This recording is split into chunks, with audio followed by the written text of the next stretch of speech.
105해라는 시간은 그저 숫자의 더미가 아니네.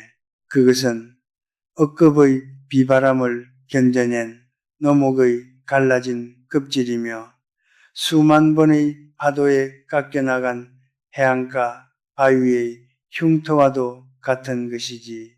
내가 1920년에 이 땅의 공기를 처음 마셨을 때 세상은 지금과는 전혀 다른 얼굴을 하고 있었네. 굶주림은 일상이었고 전쟁터의 화약 냄새는 코끝을 떠나지 않았으며 사람의 목숨값은 한 끼의 강냉이보다 가벼울 때가 많았지. 그 모진 세월을 건너오며 내가 배운 가장 서늘한 진실은 이 세상에 영원한 내 편이나 무조건적인 선회 같은 달콤한 환상은 존재하지 않는다는 사실일세. 인간은 누구나 자기라는 행성의 중력에 갇혀 사는 이기적인 존재라네. 오늘 자네가 누군가에게 상처를 입고 배신감을 느끼며 억울함에 잠 못 이루고 있다면 그것은 상대가 특별히 악해서라기보다 그저 그가 자신의 생존과 이득을 위해 최선의 선택을 했기 때문이라네. 그것을 깨닫는 것이 지혜의 시작이지. 잠들기 전 오늘 하루를 용서하고 비운다는 행위는 결코 자비로운 성자가 되기 위한 수행이 아니네. 그것은 철저하게 나를 지키기 위한 경제적이고도 생물학적인 생존 전략이라네. 내가 100년을 넘게 살며 목격한 수많은 죽음 중에서 가장 비참한 것은 타인에 대한 정오를 품은 채 그 무게를 견디지 못하고 스스로 무너져 내린 이들의 최후였지. 자네의 마음이라는 그릇은 무한하지 않네. 그 안에 누군가를 향한 저주나 억울함, 과거의 잔재를 가득 담아둔다면 정작 자네가 내일을 살아갈 힘을 담을 공간은 사라지고 마는 법일세. 그러니 용서란 남을 위한 배척이 아니라 내 마음의 방을 점거하고 있는 불청객을 강제로 퇴거시키는 집행관의 단호한 조치여야 하네. 오래전 내가 대학에서 교편을 잡고 있을 때 가장 아끼던 제자 하나가 나의 학문적 성과를 가로채 자신의 것으로 둔갑시킨 일이 있었지. 당시에 나는 젊었고 혈기가 넘쳤기에 그 배신감을 주체할 수 없었네. 맨날 며칠을 잠 못 이루며 그를 파멸시킬 계획을 세웠고 그 증오는 독사처럼 내 심장을 갉아먹었지. 하지만 문득 거울 속에 비친 내 얼굴을 보았을 때 거기에는 지성을 탐구하던 교수는 없고 도끼에 가득 찬 노예 하나가 서 있더군. 내가 그를 미워하는 동안 나는 그가 짜놓은 감옥에 스스로 갇혀 지냈던 것이네. 그때 나는 깨달았네. 진정한 복수는 그를 처단하는 것이 아니라 내 안에서 그의 존재를 완전히 소거하여 그가 내 삶의 티끌만큼의 영향력도 행사하지 못하게 만드는 것이라는 사실을 말일세. 그날 밤 나는 창문을 열고 차가운 겨울 바람을 맞으며 그를 내 기억의 장부에서 영구히 결손 처분했네. 그것이 내가 행한 첫 번째 비우기의 의식이었지. 인간관계란 본래 쇼펜하우어가 말한 고슴도치의 우화와 같네. 추운 겨울날 온기를 나누기 위해 모여들지만 너무 가까워지면 서로의 가시에 찔려 피를 흘리고 말지. 자네가 오늘 누군가에게 실망했다면 그것은 자네가 그 사람에게 너무 큰 기대를 걸었거나 적당한 거리두기에 실패했다는 신호일 뿐이라네.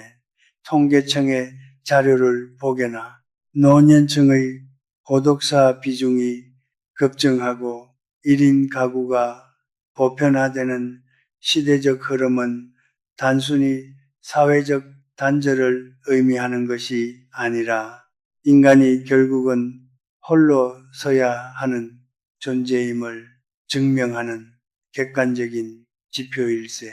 타인에게 의지하고 기대하는 마음은 마치 모래 위에 지은 성과 같아서 작은 파도에도 금세 허물어지고 말지.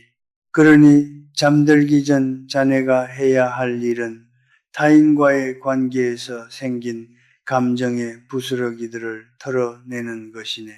내가 매일 밤 수행하는 의식은 지극히 냉정하네. 나는 침대에 눕기 전 오늘 내가 만난 사람들과 나눈 대화, 그 속에서 오간 감정들을 마치 파산한 기업의 회계장부를 검토하듯 하나하나 들여다본다네. 이 감정이 나에게 이득이 되는가? 이 기억이 내 건강을 해치지는 않는가? 만약 결론이 부정적이라면 나는 주저없이 그것을 소각하네. 그 사람이 나에게 어떻게 그럴 수 있어? 라는 의문은 집어치우게. 그 사람은 그럴 수 있는 존재니까. 인간의 본성이 원래 그렇다는 사실을 기본 전제로 깔아두면 용서할 것도 분노할 것도 사라지네. 중력 때문에 사과가 바닥으로 떨어지는 것을 두고 사과를 원망할 수는 없지 않은가. 인간의 이기심도 그와 같은 자연 법칙으로 받아들이게나 노년의 품격은 결코 온화한 미소에서 나오지 않네. 그것은 철저한 경제적 독립과 육체적 강건함, 그리고 타인에게 휘둘리지 않는 단단한 자아에서 비롯되는 것이지. OECD 국가 중 노인 빈곤율이 압도적인 이 나라의 현실을 보게나 자식에게 헌신하고 친구에게 의리를 지켰던 수많은 이들이 결국 빈손으로 쓸쓸한 요양원을 전전하는 이유가 무엇이겠는가? 자신을 비우고 타인을 채우는 착한 사람의 환상에 빠져 살았기 때문이라네. 자네는 부디 영리해지게. 오늘 자네를 힘들게 한 사건이나 사람을 용서하라는 것은 그들을 다시 자네의 삶에 들이라는 뜻이 아니네. 오히려 그 반대지. 그들을 자네의 정신세계에서 완전히 추방하여 그들이 자네의 소중한 수명과 건강을 더 이상 약탈하지 못하게 성벽을 높이 쌓으라는 명령이라네. 잠들기 전의 비우기는 마치 낡은 기계의 기름때를 닦아내는 과정과도 같네. 우리 뇌는 수면 중에 단기 기억을 정리하고 노폐물을 배출하는 생물학적 정화 작용을 거치지. 이때 우리가 부정적인 감정의 찌꺼기를 붙잡고 있으면 뇌의 정화 시스템은 제대로 작동하지 못하고 부하가 걸리게 되네. 그것이 쌓이면 우울증이 되고 치매의 씨앗이 되는 법이지. 105년을 살아보니 알겠더군. 가장 위대한 지혜는 대단한 철학을 아는 것이 아니라 내 몸과 마음을 최적의 상태로 유지하는 법을 터득하는 것이네. 그것이 바로 나라는 우주의 주인이 행해야 할 가장 신성한 의무지. 자네는 오늘 하루 동안 얼마나 많은 쓸모없는 감정의 통화를 유통했는가. 자책, 질투, 미련, 그리고 근거 없는 희망까지. 이 모든 것은 자네의 생명력을 갉아먹는 악성 화폐들이네. 이제 그것들을 회수하여 폐기 처분하게나. 내일이라는 시간은 자네에게 주어진 확정된 미래가 아니라 오늘 밤 자네가 얼마나 잘 비웠느냐에 따라 주어지는 우연한 선물일 뿐이라네. 만약 내일 아침 눈을 떴을 때 자네가 살아있다면 그것은 오직 자네 자신만을 위해 쓰여야 할 새로운 자본이지. 과거의 그림자에 이 귀한 자본을 낭비하는 것은 어리석음 중에서도 으뜸 가는 어리석음일세. 나는 이제 눈을 감으면 어둠 속에서 과거의 망령들이 속삭이는 소리를 듣네.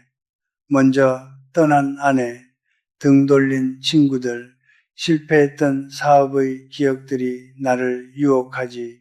하지만 나는 그들에게 자리를 내어주지 않네. 나는 그저 숨을 깊게 들이마시고 내뱉으며 폐 속의 공기뿐만 아니라 머릿속의 잔상들까지 모두 밖으로 밀어낸다네. 텅 빈 공간, 그 고요한 진공 상태야말로 105세인 내가 누리는 최고의 사치이자 자유라네. 타인의 시선에서 자유롭고 사회적 평판에서 해방되며 오직 나의 숨소리에만 집중할 수 있는 그 순간, 자네도 오늘 밤 그 진공의 평온을 경험해 보길 바라네. 용서란 결국 내가 더 이상 손해보지 않겠다는 강력한 의지 표명이네. 상대가 사과했기에 용서하는 것이 아니라 내 마음의 평화를 유지하기 위해 그 사건의 종결을 선언하는 것이지 일방적인 선고라네. 그리고 비욱이란 내가 나를 책임지겠다는 독립선언일세. 타인의 말 한마디에 흔들리고 지나간 일에 연연하는 것은 아직도 자네의 삶을 타인의 손에 맡겨두고 있다는 증거네. 자네의 주인은 자네 자신이어야 하네. 그 누구도 자네의 허락 없이 자네의 방에 들어와 흑발로 돌아다니게 내버려 두지 말게나. 지혜로운 사람은 겨울날의 얼음처럼 투명하고 차가운 이성을 가져야 하네. 감정의 과잉은 시야를 가리고 발등을 찢게 만들지. 오늘 자네의 마음속을 소란스럽게 했던 모든 소음들을 음소거시키게. 저녁 노을이 지면 세상이 어둠에 잠기듯 자네의 의식도 오늘이라는 무대에서 막을 내려야 하네. 배우가 무대를 내려온 뒤에도 극중의 역할에 빠져 울고 있다면 그보다 우스꽝스러운 일도 없지 않은가. 자네는 오늘 하루 사회적 자아라는 옷을 입고 치열하게 연기했네. 이제 그 옷을 벗어 던지고 본래의 헐벗었으나 단단한 자신으로 돌아가게나. 세상은 자네에게 착해지라고, 베풀라고, 이해하라고 속삭일 것이네. 하지만 그것은 사회라는 거대한 기계가 원활하게 돌아가기 위해 개별 부품인 자네에게 강요하는 가스라이팅에 불과하네. 기계가 멈추면 부품은 버려질 뿐이지. 나는 자네가 부품이 아니라 기계 자체의 주인이 되길 원하네. 주인이 되기 위해서는 불필요한 부채를 청산해야 하네. 감정의 부채, 기억의 부채를 모두 털어버리게. 그것이 내가 100년 넘는 세월 동안 고통 속에서도 품위를 잃지 않고 살아남을 수 있었던 유일한 비결이었네. 이제 말을 줄여야겠군. 늙은이의 장광설도 자네에게는 비워내야 할 소음 중 하나일지 모르니 말일세. 다만 이것 하나만은 기억하게. 고독은 형벌이 아니라 온전히 나 자신과 대면할 수 있는 유일한 축복이라는 사실을 타인에게 기대를 버리고 과거를 비우며 오직 현재의 고요함 속에 머무는 자만이 죽음 앞에서도 당당할 수 있는 법이라네. 오늘 하루도 고생 많았네. 하지만 그 수고로움에 의미를 부여하며 감상에 젖지는 말게나 그저 하루치 생존을 무사히 마쳤다는 안도감 하나면 충분하네. 자, 이제 숨을 깊게 내뱉고 자네 안에 모든 독소를 배출하게 그리고 가장 냉정하고도 평온한 무의 상태로 침잠하게나 그것이 자네를 지키는 가장 강력한 갑옷이 되어줄 것이네. 세월의 강을 건너오며 내가 가장 경계했던 것은 타인의 평가라는 덫이었네. 사람들은 흔히 좋은 평판을 얻기 위해 자신의 영혼을 갉아먹곤 하지. 하지만 100살이 넘어서 보니 그 모든 평판은 아침 안개보다 덧없는 것이었네. 나를 칭송하던 이들도, 나를 비난하던 이들도 결국 한 줌의 흙으로 돌아갔고, 그들이 남긴 말들은 바람에 실려 어디론가 사라졌지. 남은 것은 오직 내가 내 자신을 어떻게 대했는가 하는 본질적인 기록뿐일세. 그러니 오늘 자네를 괴롭힌 누군가의 말이나 행동에 연연하지 말게. 그들은 자네의 인생이라는 대서사시에서 스쳐 지나가는 단역 배우에 불과하네. 자네가 주연인 무대에서 왜 그들에게 마이크를 넘겨주는가? 비우는 의식은 거창할 필요가 없네. 그저 눈을 감고 오늘 하루를 하나의 필름처럼 빠르게 돌려보게나 불필요한 장면은 가위로 잘라내고 오염된 색감은 무채색으로 바꾸게 그리고 마지막에는 그 필름 자체를 불태워버리는 상상을 하게나 깨끗하게 비워진 스크린만이 내일의 새로운 빛을 온전히 받아낼 수 있는 법이지. 무거운 짐을 지고 잠자리에 들면 꿈자리마저 사나워지는 법일세. 자네의 무의식조차 쉬게 해 주어야 하네. 그래야만 내일의 전투에서 다시 검을 휘두를 수 있는 힘이 생기는 것이지. 내가 보아온 성공한 사람들의 공통점은 결코 그들이 타인보다 착하거나 정의로웠기 때문이 아니었네.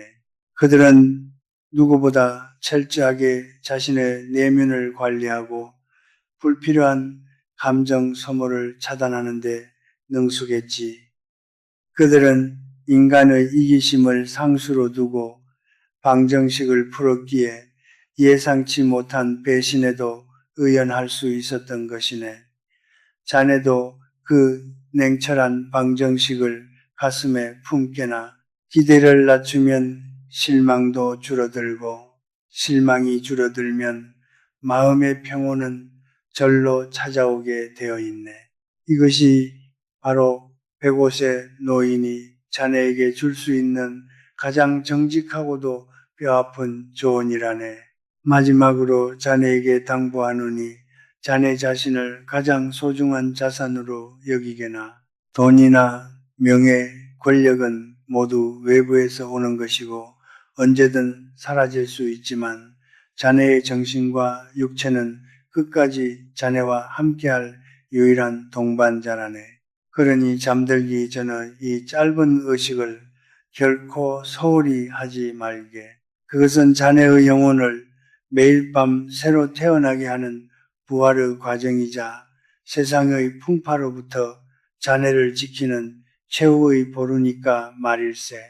이제 고요한 어둠 속으로 자네를 보내주겠네. 모든 것을 비우고 오직 숨쉬는 존재로서의 자신만을 남겨두게나 평온한 밤이 되길 바라네.